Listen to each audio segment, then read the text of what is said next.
Buenas noches, una vez más para cada una de las personas que hace parte de este espacio hablando sobre el Espíritu Santo. En la última clase tuvimos unos inconvenientes con el audio, por eso quiero preguntar antes de iniciar, ¿cómo se escucha? Déjenme ahí en los comentarios primero desde qué lugar están conectados, segundo si escuchan bien el audio, si hay algo que organizar para que la clase de hoy no vamos a tener ningún inconveniente, ningún problema con el audio. Entonces, espero ahí sus comentarios. ¿Cómo se escucha bien?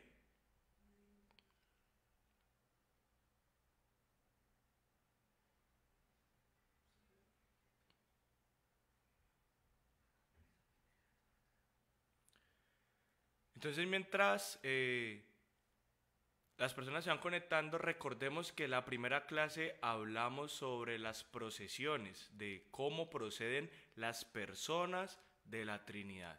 Esta primera clase fue un poco, digámoslo así, pesada porque vimos algunos términos raros, algunos temas difíciles que probablemente no habíamos escuchado, pero que fue el abrebocas para poder conocer de dónde viene el Espíritu Santo. Recordemos que hablamos de que la Trinidad, las personas de la Trinidad coexisten desde siempre, son coeternos, pero que hacia adentro, lo que conocemos como la Trinidad inmanente, hay algo que se llaman las procesiones, que son las procedencias de cada una de las personas de la Trinidad. El Padre no procede de nadie porque el principio sin principio. El Padre engendra al Hijo y el resultado entre el Padre y el Hijo expiran el Espíritu Santo. Esa es la manera de diferenciar las procesiones trinitarias. De eso hablamos un poco la primera clase, por eso si usted no la ha visto, yo lo invito a que ahí vaya a esa primera clase, a esa primera sesión y se ponga al día. Porque hoy vamos a hablar entonces de cómo, ya viendo el Espíritu Santo y la Santísima Trinidad manifestándose, recordemos que eso tiene un término que se llama la Trinidad económica. Habiendo ya la Trinidad manifestándose a la historia de la salvación, entonces vamos a mirar qué tenemos nosotros sobre el Espíritu Santo. Porque ¿qué pasa? Recordemos, Sagrada Escritura, tradición y magisterio.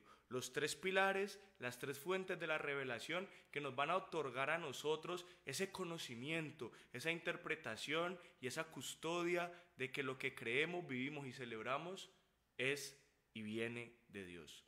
Entonces, cuando nosotros vemos la reflexión que hace el magisterio, que hace la historia de la iglesia a lo largo del tiempo, pues vamos a tener las bases de dónde se construye una teología del Espíritu Santo.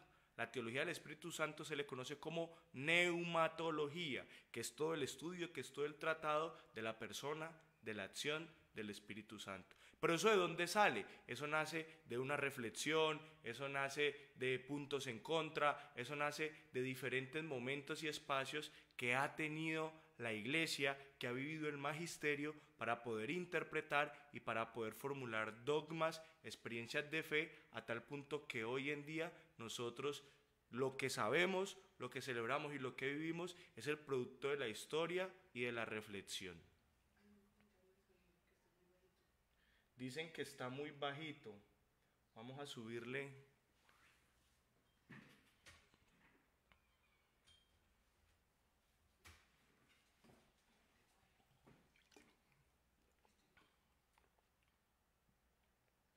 Sí, sí, uno, dos, subirle otro poquito a ver.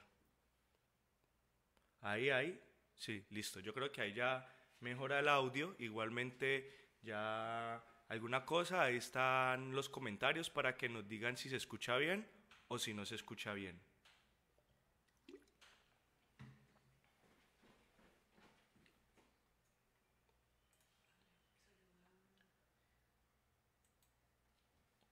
Bueno, entonces habiendo hecho ese pequeño resumen que tuvimos en la primera sesión, vamos a entrar entonces en este segundo momento.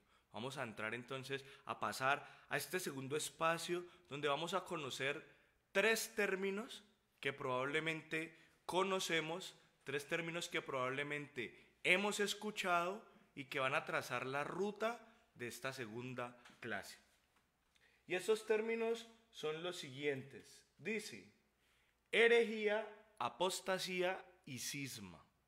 Son tres conceptos que nos va a nosotros a plantear el derecho canónico, que son pena de excomunión. ¿Y por qué vamos a empezar hablando de esto? Porque resulta que debido a estas tres cosas, a la herejía, a la apostasía y al cisma, es que en la historia de la iglesia se ha podido determinar, se han podido promulgar y se ha podido hacer teología. Entonces vamos a empezar uno por uno. Primero, la herejía. ¿Qué es la herejía? La herejía es la negación que hace un creyente bautizado después de haberse bautizado sobre una verdad en la cual haya que creer. Entonces, si usted como cristiano bautizado niega una verdad de fe, niega un dogma, pues usted está cayendo en la herejía. Cuando un cristiano, cuando un creyente ya bautizado, que ha recibido en catequesis, en formación, las verdades de fe, pero las niega, tiene su duda frente a estas verdades de fe, esa actitud se llama herejía. Guardemos esa primera definición. Luego sigue la apostasía. ¿Y qué es la apostasía? Es el rechazo total de la fe cristiana. Una persona que reniega, una persona que no cree, una persona que está apartada de la verdad de fe que plantea la Iglesia Católica es un apóstata. ¿Por qué? Porque está negando toda la experiencia de fe, todos los dogmas de fe y decide apartarse de la verdad de fe.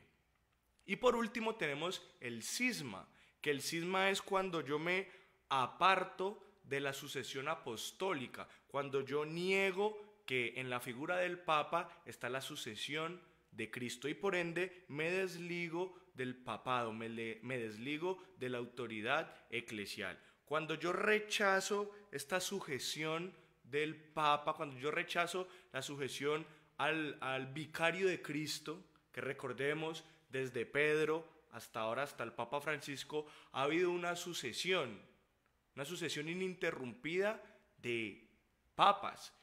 Cuando las personas niegan esa sujeción al romano pontífice, entonces se habla de un cisma. ¿Por qué? Porque se está apartando de la comunión de la iglesia. Entonces tenemos la herejía, que es una negación, una duda de una de las verdades de fe. Tenemos la apostasía, que es el rechazo total de la experiencia cristiana, de las verdades de fe cristianas. Y tenemos el cisma, que es la negación de la figura del Papa, por lo que hace que genere una ruptura en la comunión entre mi persona, mi experiencia y la iglesia. Entonces con estas tres palabras iniciamos el día de hoy. ¿Por qué? Porque debido a esto a lo largo de la historia han habido diferentes herejes, apóstatas y cismáticos, y cada uno de ellos que uno pensaría que le hacen mal o están atacando, están renegando, terminaron, entre comillas, haciendo un bien, porque debido a los postulados heréticos, a los postulados apóstatas o a los cismáticos, la iglesia reflexiona y la iglesia construye teología. Entonces, si no hubiera herejes, si no hubiera apóstatas y si no hubiera cismáticos, pues simplemente no sabemos cómo sería la doctrina de la fe, los dogmas de fe que tendríamos hoy en día, porque debido a cada una de estas tres características es que la iglesia ha entrado en diálogo, en comunión, en tratar de dar respuesta a esos interrogantes, y con base a eso es que tenemos respuestas y tenemos dogmas de fe. La primera clase mencionábamos algunas de las herejías trinitarias, pero en la primera clase nos centramos un poco en las herejías hacia la segunda persona de la Trinidad, hacia el Hijo. Ahora vamos entonces a hablar de tres grandes herejías que atentan contra la persona del Espíritu Santo, que atentan contra la acción, la divinidad del Espíritu Santo. ¿Y por qué estas herejías son importantes para la construcción de una doctrina del Espíritu Santo, para la construcción de una doctrina, de una teología y de una neumatología? Entonces, primero tenemos el monarquianismo. Monarquianismo es una herejía que se da en el siglo II. En el siglo II aparece esta herejía que nos va a enseñar que Dios no son tres personas. En ese momento de la historia, en el siglo II, aún no se hablaba de Trinidad. Aún se tenían algunos esbozos así generales, pero lo que decía el monarquianismo es que Dios solo era una persona y que esa persona tenía diferentes modos. Esta herejía del monarquianismo también se conoce como el modalismo, porque hablaba de que Dios tenía tres modos: el modo de Padre, el modo del Hijo y el modo del Espíritu Santo, pero era una sola persona que se manifestaba de tres modos diferentes. Es como que si el mismo Dios, cuando quisiera, fuera Espíritu Santo, pero luego era Hijo, pero luego era Padre. O sea, esa herejía del monarquianismo lo que va a negar son las tres personas de la Trinidad. No existe el Padre como persona, no existe el Hijo como persona, no existe el Espíritu Santo como persona, sino que solo existe una sola persona que se manifiesta de diferentes modos. Es como si fuera como que se transformara. Entonces, cuando necesito ser hijo, me transformo en hijo. Cuando necesito ser padre, me transformo en padre. Pero cuando necesito ser espíritu, me transformo en espíritu y muestro como ese modo. Entonces, esta herejía, que es el monarquianismo, lo que va a negar es que niega la Trinidad en el sentido de que no hay tres personas, sino que es una sola persona que se manifiesta de diferentes modos. Esto obviamente en el siglo II de la Iglesia, pues digamos que aún no se tenían esas bases de construcción teológica, pero debido a este tipo en este momento ya sabemos que son herejías, en ese momento eran creencias y eran postulados, pero entonces en ese momento lo que la Iglesia hace es pensar, bueno, ¿será que sí es así? Y empiezan con la palabra de Dios, empiezan con la tradición a construir la doctrina, a construir la respuesta, a tal punto que cuando se reúnen los sabios, los padres de la Iglesia, los obispos, a hacer reflexión teológica sobre este tipo de postulados, lo que terminan es condenándolos, diciendo, no, Dios no es una sola persona que actúa en modos diferentes. Pero más adelante vamos a encontrar en qué momento ya la Iglesia estipula o quiénes fueron esos primeros padres apostólicos que lo que hacen es definir el dogma de fe de la Trinidad. Entonces tenemos la primera herejía, que es el monarquianismo o el modalismo. O sea, usted lo puede encontrar con cualquiera de esos dos nombres. Modalismo debido al modo, que es una sola persona con tres modos diferentes, o el monarquianismo. Segunda herejía, que esta la hablamos un poquito en la primera clase, el arrianismo.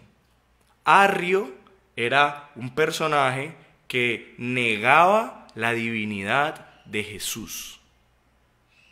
¿Qué decía Arrio? Arrio decía, Jesús es hombre, nace siendo hombre, pero haya gracia delante de Dios, que Dios lo que hace es otorgarle un poquito de divinidad. O sea, como si Dios cogiera a Jesús y le dijera, tenga, le presto la divinidad mientras esté en la tierra. Ese era el postulado de Arrio, así como principalmente. Negaba la divinidad del Hijo.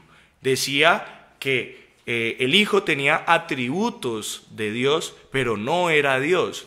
Y por ende, el Espíritu Santo tampoco era divino, sino que eran criaturas de Dios. El Padre creaba al Hijo y al Espíritu Santo y los dotaba ¿de qué? De divinidad, pero no los igualaba a la categoría de Dios. No compartían la misma sustancia, no compartían la misma naturaleza. Entonces, ¿qué dijo Arrio? Negaba la divinidad, tanto del Hijo como del Espíritu. La primera herejía lo que decía era que eran divinos, pero que se manifestaban de diferentes modos. Aquí Arrio en el siglo IV lo que va a decir es no. No son modos, no comparten la misma naturaleza divina que el Padre, sino que tienen atributos, mas no son divinos. Y negaba esa divinidad. Entonces tenemos el monarquianismo, tenemos el arrianismo y ahora por último tenemos el macedonianismo. Macedonianismo viene del nombre que promulga esta herejía que se llama Macedonio. Entonces, ¿qué decía Macedonio? Enseñaba que la Trinidad existía una jerarquía. ¿Qué quería decir esto? El Padre estaba por encima del Hijo. O sea, el Padre era más poderoso que el Hijo. Y el Espíritu Santo estaba por debajo del Hijo. Entonces, ¿qué nos quiere decir? El Padre tiene más poder que el Hijo tiene más poder que el Espíritu Santo y el Espíritu Santo es menos poderoso que el Padre y que el Hijo. Esto se conoce como subordinacionismo, que se habla de los niveles de poder o de autoridad que sufren las personas de la Trinidad. Entonces, el macedonianismo lo que nos va a decir es que el Padre es más divino que el Hijo, porque como el Hijo es creado del Padre, entonces el Padre es más divino que el Hijo. Y como el Espíritu Santo procede del Padre y del Hijo, entonces el Espíritu Santo es menos divino que el Hijo y que el Padre. Esa era la herejía del macedonianismo que se promulgaba también en el siglo IV. Recordemos que la historia de la Iglesia en estos primeros siglos es muy amplia. Están en la teología, los padres apostólicos se dividen en padres latinos, que son los que están en esta parte de acá de Occidente, digámoslo así, lo que era Roma, lo que era Turquía, toda esa parte, y estaban los padres orientales, los que estaban en esta parte de lo que iba a ser Jerusalén, lo que iba a ser África Norte, toda esta parte del Oriente. Entonces, en esa época no era como ahora que alguien decía algo y rápidamente por redes sociales recorría todo el mundo. No, en esa época habían doctrinas que para llegar de un lugar a otro se demoraban meses, hasta años. ¿Por qué? Porque la comunicación no era tan fluida como lo es ahora. Entonces mire que aquí en el siglo IV estamos hablando con una herejía arriana, pero también estamos hablando con una herejía, la herejía de Macedonio, el macedonianismo. Entonces teníamos dos herejías y habían más, solo que yo me centré en las que eran propias del Espíritu Santo. ¿Qué quiero decir con esto? Que durante la historia de la Iglesia se han dicho muchas cosas, buenas, malas, en contra, a favor, pero ¿qué va a hacer entonces la Iglesia? La Iglesia, cuando aparece este tipo de situaciones de apostasía, de herejía o de cisma, va a tener una figura que se llama un concilio. La figura del concilio. Por eso antes de seguir, yo quiero que usted ahí ponga en los comentarios si usted sabe qué es un concilio o si usted ha escuchado alguna vez qué es eso del concilio. Vamos a ver, vamos aquí a estar leyendo comentarios si usted sabe lo que es un concilio.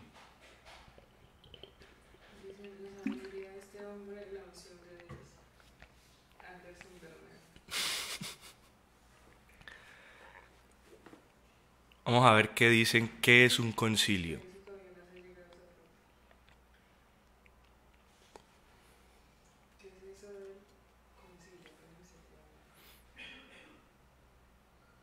A ver, Camila, usted que está aquí, ¿qué es un concilio?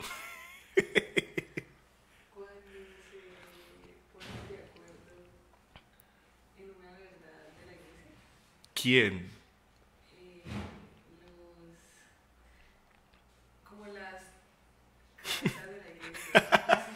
¿Quiénes son las cabezas de la iglesia? Los cardenales, los obispos, los... O sea, que usted está diciendo que en la iglesia hay jerarquía y hay cabezas. Bueno, aquí hablando con Camila, que está tras cámara en producción, está un poquito acertada. El concilio es la reunión de los obispos de la iglesia. El Papa convoca al concilio para dar respuesta a un interrogante. de fe, de liturgia, de pastoral, moral, cualquier inquietud que haya dentro de la iglesia, en cuanto a la fe, en cuanto a la razón, en cuanto a lo dogmático, se convoca un concilio. Pregunta de examen: ¿cuántos concilios tiene la Iglesia Católica? ¿Cuántos concilios tiene la Iglesia Católica? Lance un número así pues al azar para ver. ¿3? Casi. La Iglesia Católica ha celebrado 21 concilios. Solo en el siglo IV se celebraron 3. Solo en el siglo IV se celebraron 3. Pero la Iglesia ha celebrado 21 concilios en toda su historia. Hay muchos que hablan que en Hechos se encuentra el primer concilio, que se conoce como el Concilio de Jerusalén, que es el famoso debate entre Pedro y Pablo, entre circuncidados y no, que la fe cristiana se acogía a través del bautismo, decía Pablo, pero Pedro decía que no, que se tenía que circuncidar, hacerse judío para luego sí bautizarse. Entonces, como que eso que se conoció como el primer concilio de Jerusalén fue como un primer esbozo de cómo la autoridad de la iglesia se reúne para tomar una decisión. En este caso salió favorable el postulado de Pablo: no hay necesidad de circuncidarse para hacerse cristiano, sino que a través del bautizo se genera la vinculación, se genera la filiación para hacernos cristianos. Y el último concilio de la iglesia se celebró el siglo pasado, en el año 1962. Duró 3 años esa reunión de obispos, imagínense. 3 años los obispos de la iglesia tomando decisiones, de 1962 a 1965. Tanto así que el papa que convocó al concilio se murió en medio del concilio. Y le tocó al otro papa terminarlo. Le tocó al papa Pablo VI terminar ese concilio, que se conoce como el Concilio Vaticano II. Esto hace parte de nuestra historia, esto hace parte de nuestra formación. Por eso aquí está una de las preguntas más difíciles para responder. ¿Usted sí ha leído el Concilio Vaticano II? ¿O por lo menos usted sabía que existía el Concilio Vaticano II? Eso hace parte de nuestra experiencia de formación. Recuerde lo que yo les he dicho todas las clases: tenemos que saber dar razón de nuestra fe. Y es muy chistoso o es muy curioso porque muchos de los interrogantes que nos hacen los hermanos cristianos, los hermanos protestantes, muchas de esas respuestas están en el Concilio Vaticano II. ¿Y usted cómo va a responder si usted ni siquiera sabía que existía o usted ni siquiera se lo ha leído? Entonces, de ahí la importancia de que nosotros podamos coger esos documentos de la iglesia y empezar. Bueno, eso es, digámoslo, duro de entender, pero busque un resumen. Hoy en día con la inteligencia artificial y con todo este tipo de IAs, usted puede decir: hágame un resumen de cada uno de los documentos del Concilio Vaticano II. Y así es más fácil. Si mal no lo recuerdo, son 4 constituciones dogmáticas, 9 decretos y 3 cartas, creo que es el nombre. 4 constituciones dogmáticas que nos hablan sobre los dogmas de la iglesia. 9 decretos que son, uno es de liturgia, uno es de sacerdote, otro es de la misión agente, otro es de la evangelización de las redes sociales, de los medios de comunicación social. O sea, la iglesia, los obispos se reúnen para dar respuestas a los interrogantes que se están planteando las nuevas generaciones.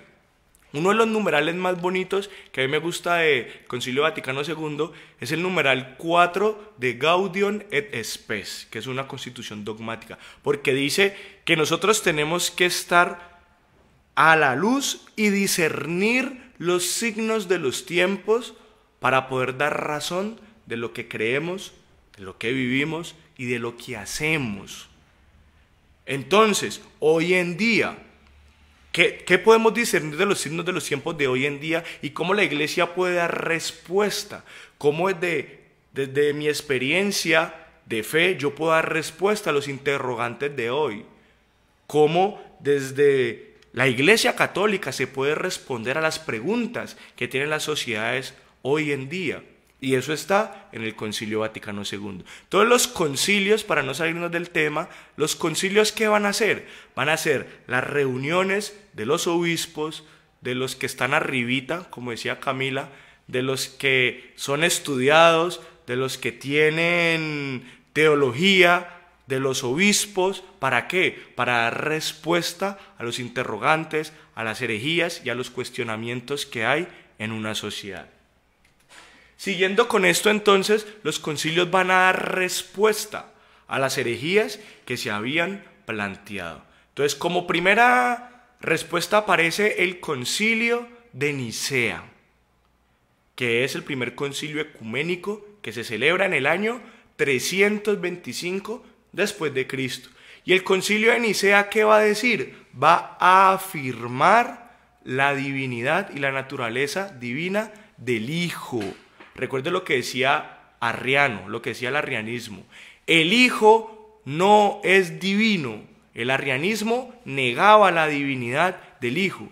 Pero a través de toda esta reflexión que hacen los padres de la Iglesia, van a decir, la naturaleza del Hijo es la misma del Padre. Y eso tiene un término en griego que se conoce como homoousios. Homoousios significa de la misma sustancia. Entonces la fórmula de fe, el dogma que nosotros tenemos es que el Hijo es consustancial al Padre. El Hijo es de la misma naturaleza del Padre. Y desde ahí, cuando usted le pregunten, usted como católico, ¿qué cree? O sea, ¿qué es lo que los católicos creen? Es sencillo. El credo es la respuesta. ¿Qué es el credo? Es la profesión de nuestra fe. Cuando usted quiera preguntarse, ¿qué cree la Iglesia Católica? Reza el credo y ahí se da cuenta, porque todo lo que está en el credo son las verdades de fe que nosotros como cristianos creemos, vivimos y celebramos. Entonces, en este credo niceno aparece que el Hijo es de la misma sustancia que el Padre. Es consustancial, es coeterno y ha coexistido desde siempre. Tienen la misma sustancia y la misma naturaleza. Y va a aparecer incluida la divinidad del Espíritu Santo. Por eso en este credo niceno aparece el Espíritu Santo, que son coeternos, que son coexistentes con el Padre. La herejía arriana estaba centrada en negar la divinidad del Hijo. Por eso en este primer concilio, que es el concilio de Nicea, todo va enfocado a demostrar con la palabra de Dios, con la tradición, que el Hijo es Dios. Que no es que le compartieron un poquito, que fue muy buen hombre y Dios le dio divinidad, como decía Arrio, es que en el momento del bautizo, Jesús, Dios le comparte la divinidad. No, Jesús nace siendo divino porque coexiste y es coeterno desde siempre con la misma naturaleza divina. Si usted estaba un poquito perdido en estos términos, en estos conceptos, en la primera clase nosotros ya lo vimos. Entonces digamos que yo parto por sentado de que usted ya esos términos los conoce y por eso hablamos de consustancialidad, coexistir, coeterno, del homoousios, porque esto lo que estamos hablando ahora es un recorderis de la primera clase. Entonces el Concilio de Nicea lo que nos va a dar es la fórmula de fe, la fórmula dogmática, donde afirmamos que Jesús es de la misma naturaleza, de la misma sustancia del Padre. Y algo que ocurrió en el año 325, lo seguimos afirmando y creyendo hoy.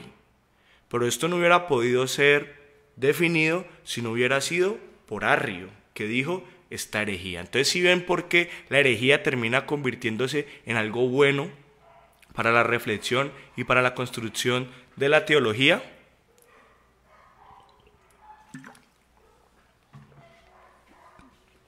Ahora pasamos en este mismo siglo IV a unos señores que se conoce como los padres capadocios. La teología de los padres capadocios es brutal. De hecho, cuando yo estaba viendo la historia de la iglesia y veíamos como la construcción teológica de estos primeros siglos, los padres capadocios a mí me gustaron mucho por sus pensamientos. Imagínense, estamos hablando del siglo IV. En ese momento no había, por lo menos hoy en día, usted para preparar algo, para leer algo, ¿usted qué hace? Usted se sienta, busca en internet, coge los libros y usted tiene un chorrero de información. En esa época no había esa información. En esa época había que construir la información. Y los padres capadocios dan su nombre porque vivían en la zona de Capadocia, que eso es lo que hoy es Turquía.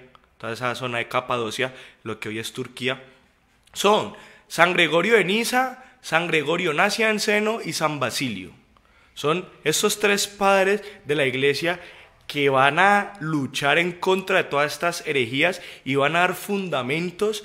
¿Para qué? Para refutar la experiencia de Jesús y el Espíritu Santo como divinos. Y ellos van a dar una fórmula de fe. Ellos van a hablar de una fórmula de fe muy famosa hasta nuestros días, que se conoce: una usía, tres hipóstasis. ¿Qué significa esto? Significa una sola naturaleza, una sola sustancia, tres personas diferentes. Que esa es la definición que nosotros tenemos del misterio de Dios, del misterio de la Trinidad. Un solo Dios, tres personas diferentes, ¿sí o no? Eso es lo que todo el mundo, eso es lo que todos nosotros sabemos cuando nos preguntan algo de la Trinidad. Yo creo en un solo Dios, pero que son tres personas diferentes. Esa fórmula de fe viene de los padres capadocios. Hoy en día para nosotros es fácil y sencillo afirmar eso. En esa época, llegar a esa conclusión, eso era bien complicado, porque tenía que luchar contra la filosofía, contra el pensamiento griego, contra el pensamiento de otras iglesias, contra el pensamiento herético, contra otras culturas, contra la razón, contra la lógica, contra la metafísica, o sea, que son términos filosóficos y son lenguajes filosóficos muy difíciles de entender, y que hoy en día nosotros decir un solo Dios, tres personas diferentes es sencillo, pero en esa época llegar a esa afirmación era bastante complicado. Entonces, lo que van a decir los padres capadocios es una usía, una sola naturaleza en tres personas diferentes, en las hipóstasis, y que la hipóstasis es la expresión individual de esa usía. O sea, la hipóstasis, la persona, es la expresión de la usía, de la naturaleza. O sea que esa naturaleza se expresa en tres personas diferentes. Y esa es la fórmula de fe dogmática que tenemos para hablar de la Trinidad. Los padres capadocios en el siglo IV nos van a dar esa respuesta. ¿Y qué pasó? La iglesia va a afirmar, va a constatar y va a vivir esta experiencia de fe. ¿Y en dónde lo va a hacer? En el concilio de Constantinopla. Este concilio de Constantinopla se celebra en el año 381. O sea, imagínense que apenas vamos en el año 381 de la era común para poder afirmar que el Espíritu Santo es Dios. Para que quede como fórmula de fe, para que quede como dogma de fe, que el Espíritu Santo es divino, como lo es el Hijo y como lo es el Padre.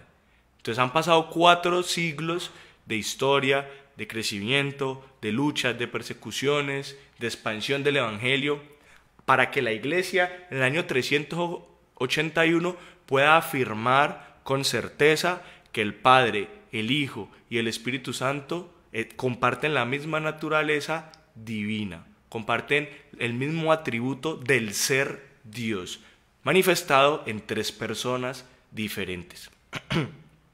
Nosotros tenemos algo que se llama el credo largo. ¿Sí se lo saben o no?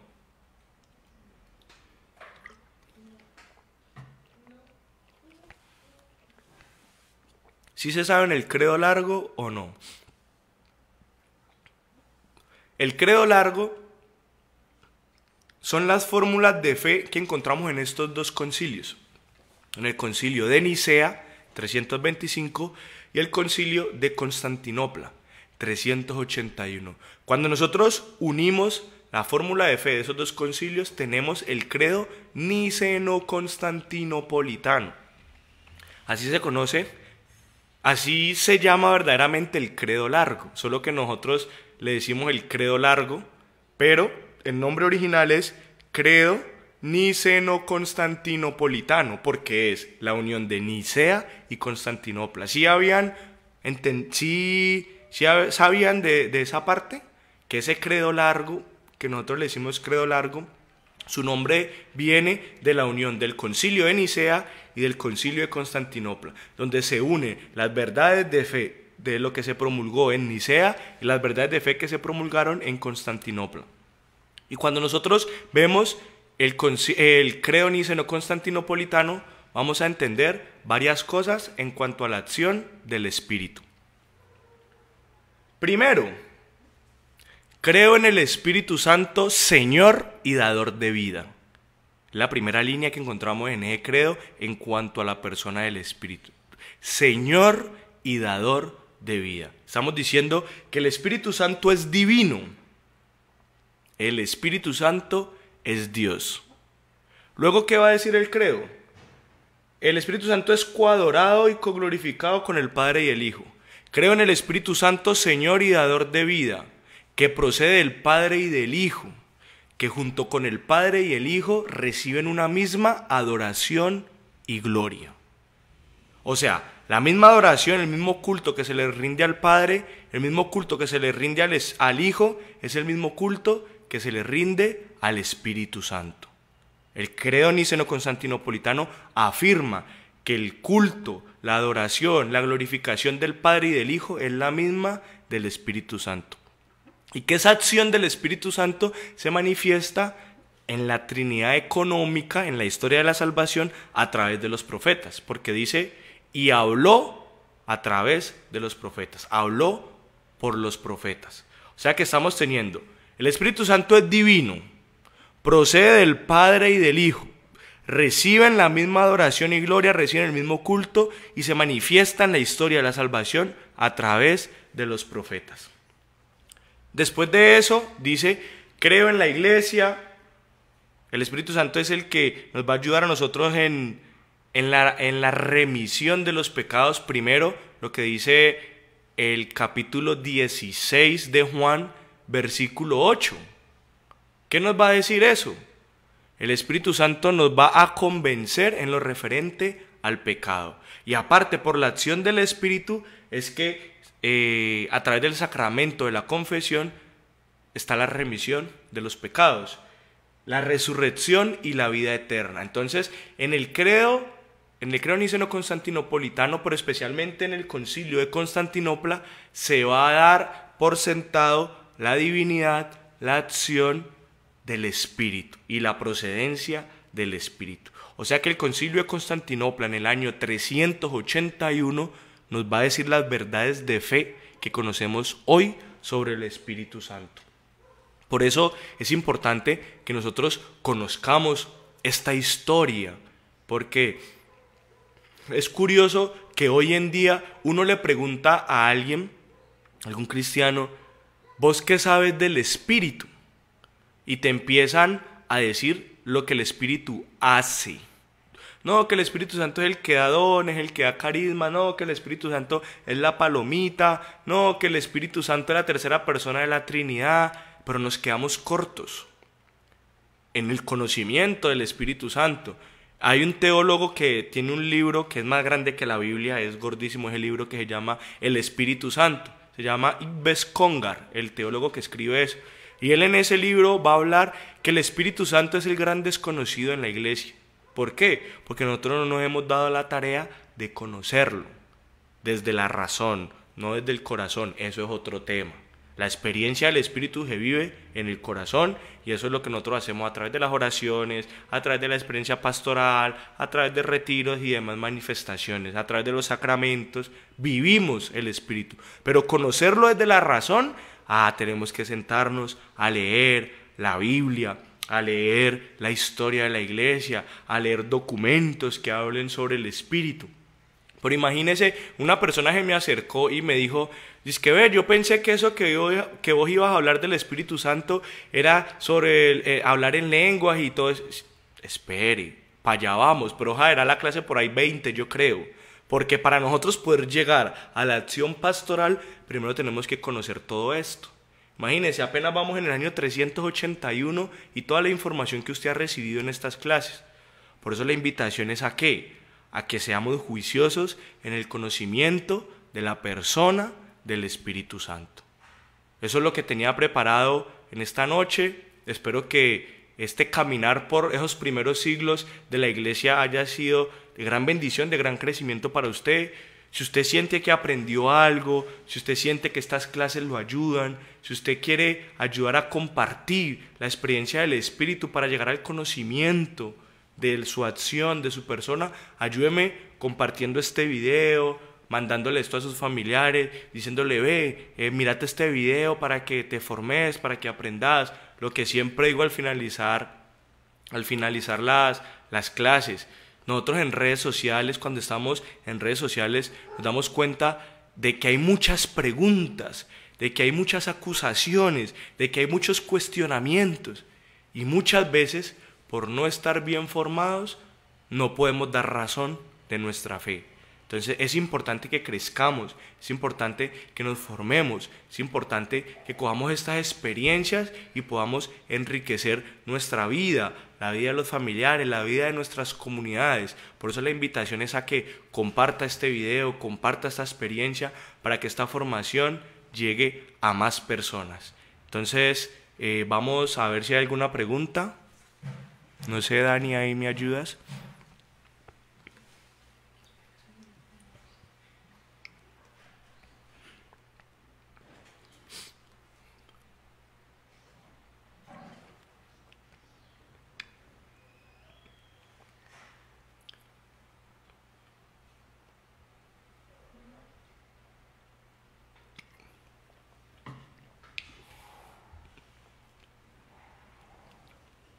Yo siempre digo que cuando no hay preguntas es porque o todo está muy claro o porque no se entendió nada. Una de las dos. O todo está muy claro y quedó todo explicadito, o sencillamente no entendieron nada. Bueno, entonces, muchas gracias por este espacio, muchas gracias por estar aquí en este programa de formación hablando sobre el Espíritu Santo. Nos vemos, ya saben, dentro de 8 días, martes, 7 de la noche. Este espacio está pensado todos los martes siendo 7 de la noche, siendo las 7:51 nos despedimos. Que tengan buena noche y Dios los bendiga.